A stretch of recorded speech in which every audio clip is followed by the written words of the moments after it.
mentioning that they got something wrong, I avoided it by just accepting what I didn't want. One thing that used to make me uncomfortable was eye contact. I used to struggle to look people in the eyes whenever they would speak to me, or if we were having a conversation, I just would look everywhere else but direct eye contact with people. It used to make me feel some pressure inside, and I would start to feel anxious. Anxiety would take over. It would actually cause me to not want to speak at all.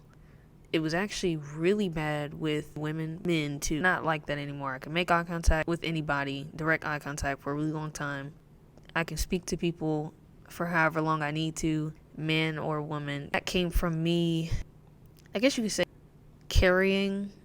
So like when things happen at the time, I wasn't as conscious as I am now, so I didn't really know what was happening. It was kind of certain things occurred in my life. Now I'm here. And I have, I guess you could say, like side effects that came from those things that happened, but I didn't know it. I thought that was just the person that I just was from how I was raised or something, but it came from different things that occurred in my life. One of the things that happened, I feel that because it happened at such a young age, you're developing, your brain's still developing at the time you are a child, so children have personalities, but we're always changing and evolving, because that's when you can shape a lot of just with brain development, being that young, you can shape a child's brain. Different things occurring at that young age, not having any guidance of how to deal with that, or even people acting like it didn't happen, or even discussing it with me. I did the same thing, acted like it didn't happen, and just continuing with life. But and that doesn't sound so bad, because it's like, okay, I'm still happy, I'm still laughing, I'm still enjoying life, playing with other people outside. But whenever you get older, all of that stuff starts to come back up. You have experiences with like friends or other people, or like relationships. Different things start to show up, like from the way that you either are speaking to someone, how you end up reacting in certain types of situations, how your way of thinking about certain things that have occurred. It really affects your entire life. And ignoring it like that, continuing like 10 plus years just without ever addressing anything, and going into adulthood, like you'll think that you'll be able to ignore certain things, but it will eventually show up. That's what happened to me. And I started to connect the dots and put two and two together. And I guess it was like a fear of being seen, and not in the sense like, oh my gosh, I don't want people to know. Literally physically being seen by another person made me very, very uneasy. I've had that uneasy feeling, or anxiety would start to overtake my body whenever I would make eye contact, like direct eye contact with someone. I basically would avoid at all costs, again, by looking everywhere else, like looking at the ground a lot. That was something that I would like hold my head down a lot while I was like speaking to someone, or like looking around. But the main one that I did was looking directly down at the ground. It was a fear. I did not want to face that fear, holding that eye contact, which I now know where it was coming from. But at the time, I literally just thought I was some awkward person that, I don't know, just didn't like looking people in the eye. I also struggled with speaking to people. For example, if my mom was like, yeah, go tell them what you want to eat, that was like really hard for me to speak up and tell restaurant person what I wanted to eat. Same thing for something as simple as, I'm getting gas, so I need 20 on pump 8 or something. And it was like really hard for me to do that as well. Or back to the restaurant example, if I ordered chicken nuggets and fries and they brought me a steak and mashed potatoes or something, I would just accept that, even though that's not what I wanted and that's not what I told them that I wanted. But to avoid, I guess you could say, conflict, the uncomfortable feeling that would occur from me mentioning that they got something wrong, I avoided it by just accepting what I didn't want. All of that was just to avoid feeling uncomfortable. That was a bad habit that I had. I would people please in order to not feel uncomfortable. That is a really destructive habit to build up for yourself. You can get yourself in a lot of situations that can make you unhappy from having that bad habit. Didn't realize that that's exactly what I was doing. Even the way I used to walk, I just always used to be worried about the wrong things. Something as simple as walking, I guess there is no right or wrong way, but I'm just aware of myself, and I was aware of myself in some sense. I just was not comfortable even in my own skin. This is the person that I am. This is the being that I am. How could you not be comfortable with your own self? It doesn't make any sense. I'm gonna go more into this, where it actually comes from. There's like a group of people, boys and girls, or just a group of guys, whatever. You're walking past the group. You know that jittery feeling that you get, and you do really forget how to walk. Try to like pull out your phone real quick and skim through something. Like you'll probably go to your settings or old text messages to act like you're doing something. Distract away from the fact that you are really nervous or uncomfortable. Yeah, so hyper aware of that. Like at first, it just used to happen.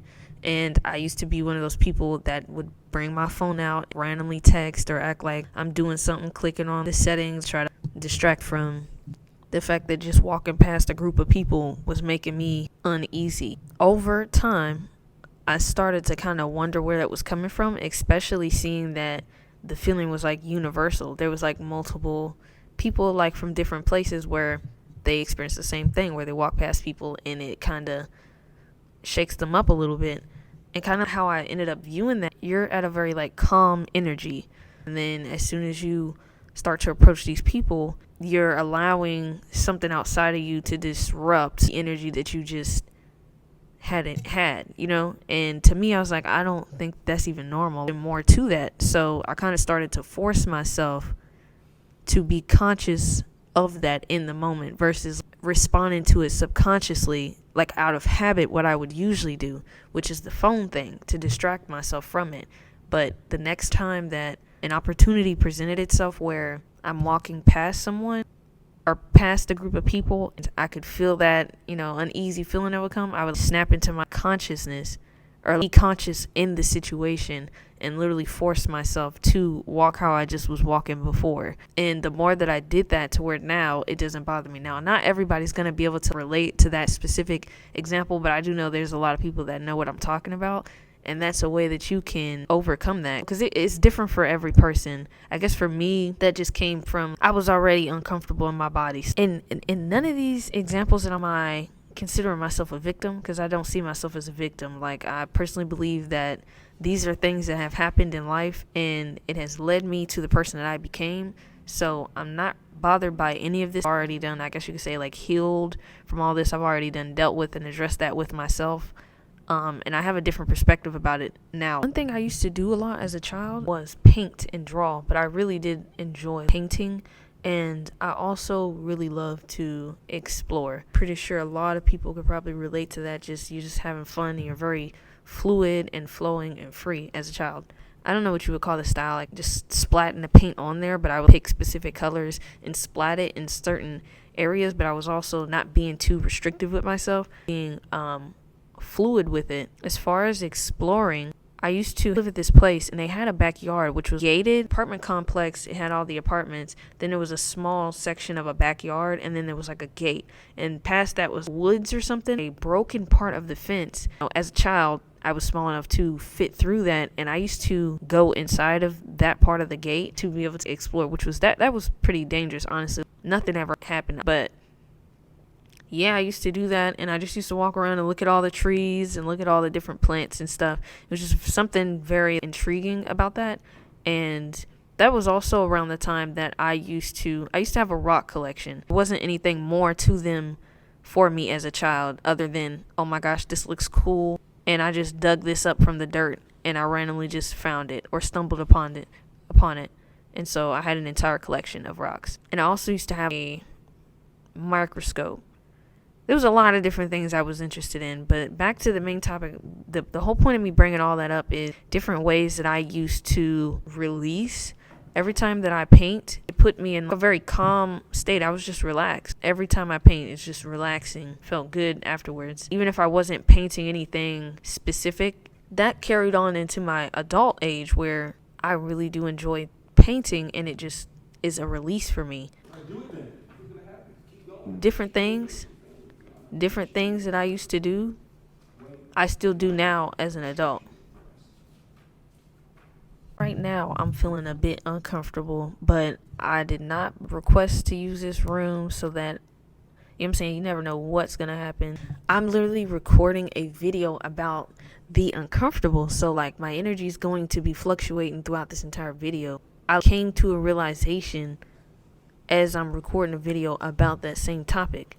Painting can also help you deal with a lot. If you're not one of those people that's able to articulate yourself in a certain type of way to express what you're feeling on the inside. I'm dealing with something on the inside and I have an issue with all of that. How else am I supposed to communicate that? So I used to paint, but that's leading to me saying now as an adult, I paint a lot of different things. There's a lot of stuff that I see in my head. I can assign certain feelings to some of the art that I've made. I've done that.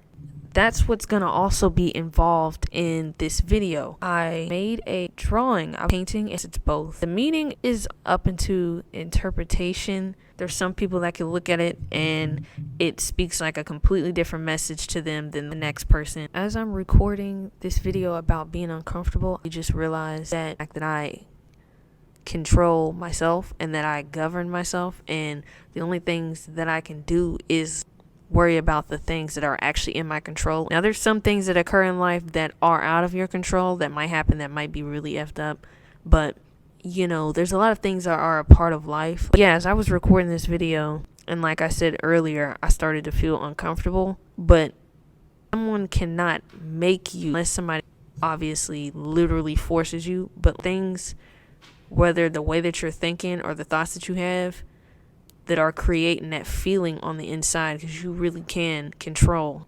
And that's what I was doing, allowing myself to feel uncomfortable. The unexpected always happens. Like, you can't control everything. The only thing you need to worry about is the things you can control, and like how you respond to certain situations. And like, I'm gonna say the older or the younger version of myself in this particular situation would have gotten up, collected all my stuff, and probably just went home, or like went outside and record. And that is another thing that I have overcame, as far as where if there were people with a certain popularity, right? So people with a certain status, if I was minding my business and I was in a certain area and those people that are of a certain status came into that area, I would always feel like I would definitely make myself kind of small. Like if I was shining like really into whatever I was doing and not restricting myself, and then those people like come around into the area, I would feel like I would have to like either move or feel like I would have to like dim my light, like what I was just doing. And it wasn't anything that those people were saying or doing to me at all. It was because of my own self-beliefs that was causing me to react and respond like that. And I've done that a lot, where this is something simple too, where if you're walking and there's people that move into your direction that you're walking on the left hand side and you're on the right hand side, and then they move to your side and they truck through you, because I noticed some people do it intentionally, and that's something that they're dealing with on the inside. It has nothing to do with you. But you don't have to like overcomplicate that situation by, I guess, standing your ground and making it a thing where, yeah, I don't have to move for anyone. They need to move out of my way. I stand in my power. But there are some sense where I have stood on like other examples where I'm not going to, if I'm enjoying my space that I'm at and someone enters my space and kind of has that entitlement that because they are of a certain hierarchy that I should be the one to move, because maybe I'm considered not as high on that level in their perspective, that means that I would have to move, and what I'm doing isn't as important as what the next person is doing. And I used to move like every single time and get out the way because I was viewing myself like that. But now I'm at the point where that's not something that that I would allow myself to do. And all that's tying back into this situation right now. I'm just recording a video for the channel. I could feel a little bit on the inside, because that's why I kept like stopping the video, because I could feel on the inside a little bit that it was kind of not necessarily coming back. Because if it came back, then I would have been gone and already moved to another location.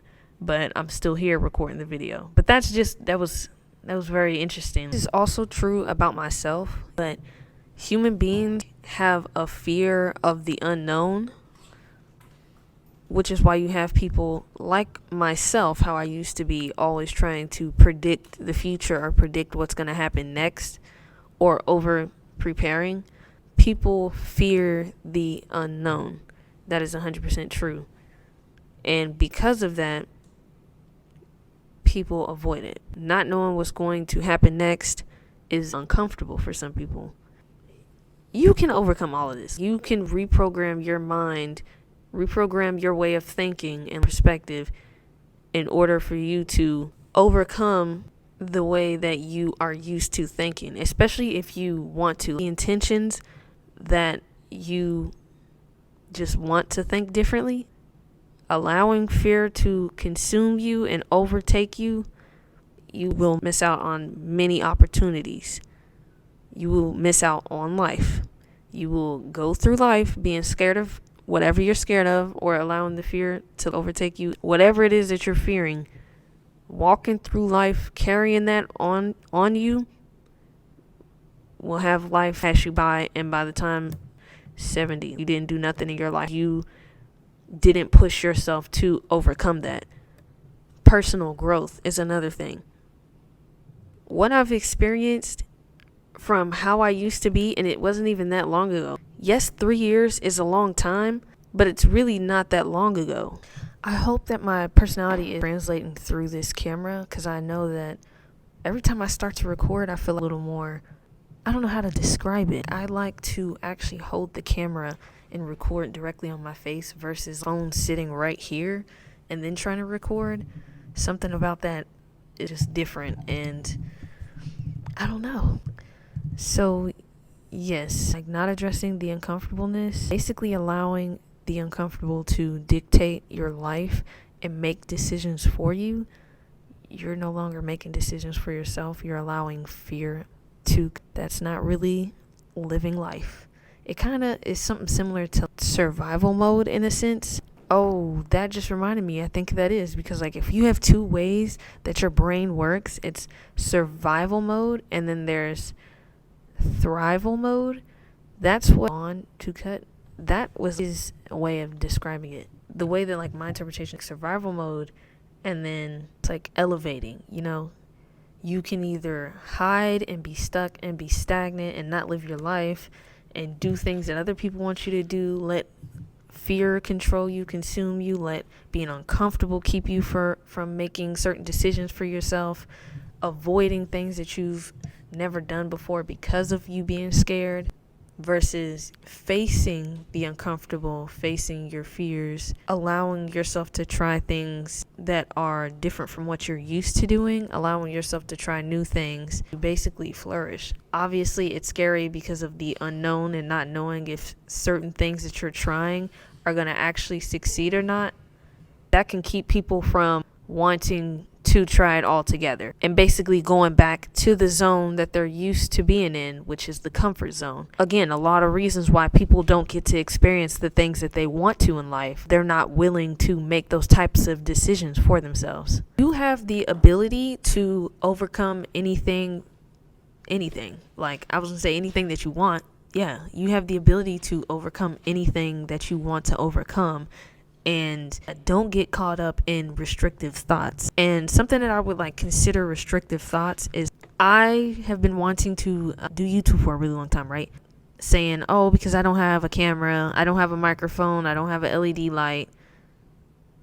Have your phone. That's where it starts. That saying about when there's a will, there's a way is the actual truth. It's not just a positivity, a motivational quote that's just said that has no basis to it. It's actually true. When you know what you want to do, and when you have intentions behind that, you're going to look for solutions. You're going to look for the way, you know what I'm saying, that guides you towards what you want.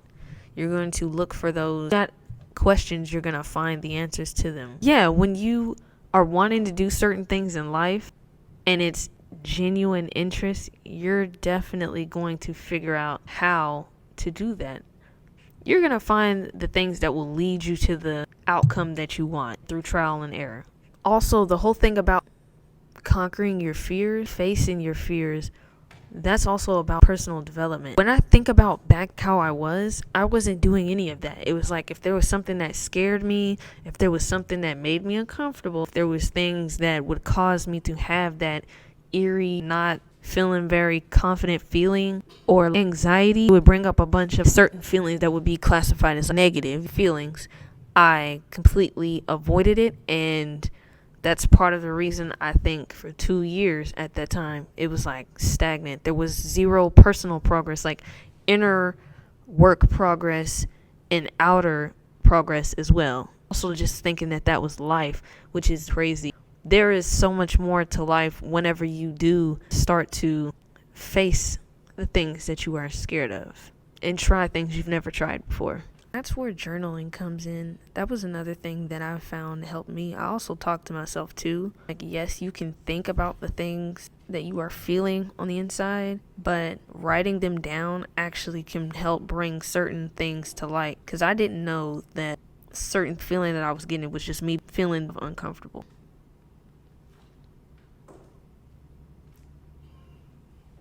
What was I about to say? I'm going to show a couple clips of me in the woods.